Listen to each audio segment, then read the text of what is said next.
Thanks for coming out. Good to see you guys. Muggy day. Guys fought through it. We actually finished almost 20 minutes early. Same number of plays we had planned for the full 2.5 hours. Our guys practiced really fast, so you like to see that. So happy with where we're at, and looking forward to where we're going.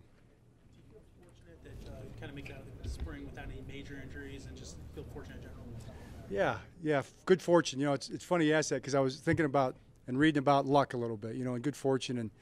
And you feel fortunate every day when you're out here, you know, and you feel fortunate to be around the kind of players we're around. And, you know, how do guys, you know, get so much good luck sometimes, you ask yourself. And I think part of it's just, you know, take more chances, you know, take advantage of more opportunities, do more, work more, act on more things, talk to more people, build more relationships. It's amazing how much luck you have, you know, when you do those kind of things. So, yeah, we feel very lucky every single day. John, is the groundwork in place for a successful training camp, and what things do you think you'll be looking at come late July? Well, you know, we've got the training camp is built. So we've got the reps built and all the practices built, all the situations are built in. Every football formation look type thing that we want to work on. You learn a lot in the OTAs in terms of what you're going to be good at, you think. So you start steering it in that direction a little bit more. And we'll try to keep evolving from that because we're going to learn more as we go, and we'll kind of adjust as we go. But I'm looking for the young guys to step up. Our young guys probably get more reps than I can imagine anybody else getting.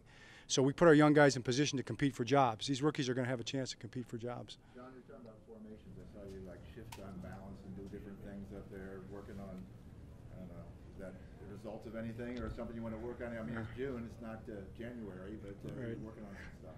You notice that, Stan? Yeah, we are working on formation, Stan. You know, legal formations, illegal formations, unexpected formations. And the first one we ran, you heard Suggs out there saying, you know, that's not legal, that's not legal. We've come we will not assume that the referees are going to understand or always get it right when a formation goes out on the field. So we're working on everything. It's encouraging to see him get out here to some individual drills. Do you feel good about him maybe being ready for the start of camp, him and Rick Wagner maybe? Yeah, we do feel optimistic. You know, can't say for sure because they're going to have to get cleared, you know, from a physical. But you know, Jeremy goes through all the non-full speed stuff, and he looks good. It seems like they're on schedule, both of those guys. So we'll see.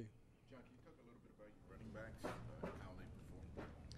I think they've really done really well, Mike. I mean, you know, Justin looks the same. You know, he's got a real knack for the scheme. He takes every rep. He runs every rep 50 yards into the end zone.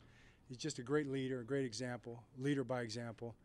Lorenzo Taliaferro, I think some guys have written this, maybe you have, how quick he looks. He's got good vision, and his feet look quicker to me, his burst, he's leaned up a little bit. Always has been good in pass protection.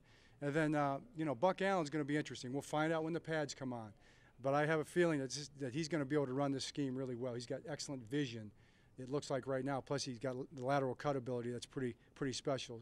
So it's going to be fun to watch those guys. Younger guys in there, too. Terrence McGee's done a great job. Fitzgerald Toussaint, those guys look like NFL backs as well. So you're right, we're excited about those guys. Coach, new year, new offense. How do you feel going into training camp with some of the younger players and just how Mark's system is progressing? Well, the younger guys have been, like we said, put through the paces. So they have a chance now to know what they're doing and make plays. We have a lot of young, high draft picks, you know, so that's something that we're looking at. We talked about Buck. Of course, Max tweaked something. I don't think it's serious out here, but he didn't finish the practice. And then, you know, Brashad Perriman continues to really push himself. He makes some pretty spectacular catches and tries to make them all. But, you know, they've all got a lot of work to do as well. John, you talked about Matt Schaub on the field. Have you seen Joe benefit from his experience in this offense off the field at all? You know, yes. To me, it's a good observation. Matt's just had a lot of reps under his belt running this offense. And it's not exactly the same. You know, some of the drop back stuff is a little different. You know, Mark has had a big imprint on all of it. But the basics are there, and the foundation of the offense is the same.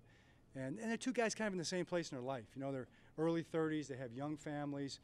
They're the same height almost, you know. They kind of look sort of alike, although I wouldn't tell either one of them that. You know, they'd be insulted. But I think they enjoy being around each other. Steven Means a couple of times. What's jumped out as he kind of progresses as a young pass rusher? You know, he's really explosive. He's really big and strong. He's got really long arms. So this guy's like a young, big, gangly, crazy, almost out of control player sometimes. So I think that's going to translate to pads pretty well. We'll see. John, I know you're asked, but have you finalized your West Coast plans for whether you're going to stay out there during the regular season. We spent a lot of time with a little bit of time with some of the science on it, but really what it came down to was a gut decision and talking to the players. And we decided to stay out the first week, like we said, and then to also stay out the second trip we go out there. So we'll be traveling to San Francisco, playing on Sunday, and then flying that night to Phoenix, and we'll be out in Phoenix until we play on Monday night. All right. Hey, one more, Coach. Are you going to do any clinics with your brother? Okay. So yeah, you just love stirring the pot. I just so enjoyed it yesterday. Love stirring the pot. Okay, so now you're gonna get me riled up too. Okay, Stan. Let me ask you a question. Okay. Where in the Bill of Rights, in the Declaration of Independence, does it say that you have to be a person of means to get your son or daughter, or son in this case, football player, exposed to coaching staffs around the country? You know, why does it, if I can't afford it, then I can only be within 50 miles of my hometown. Only schools within 50 miles of my hometown. Now, you don't, obviously, a man of the people like yourself, it's not something you would agree with. In the SEC Constitution. That's correct. All right, thanks. All right. You talked about the second trip, the first trip after Denver, Oakland, where you guys going to be? We're going to be in the Bay Area. Yeah, we'll be in the Bay Area. Yes, we'll be, I think it's down near San Jose State is where we'll be staying. I don't know the exact hotel right now, but that's where we're staying. So we're staying out there for both trips. Great. All right, thanks a lot. All right, good. Appreciate you Thanks, guys. Coach.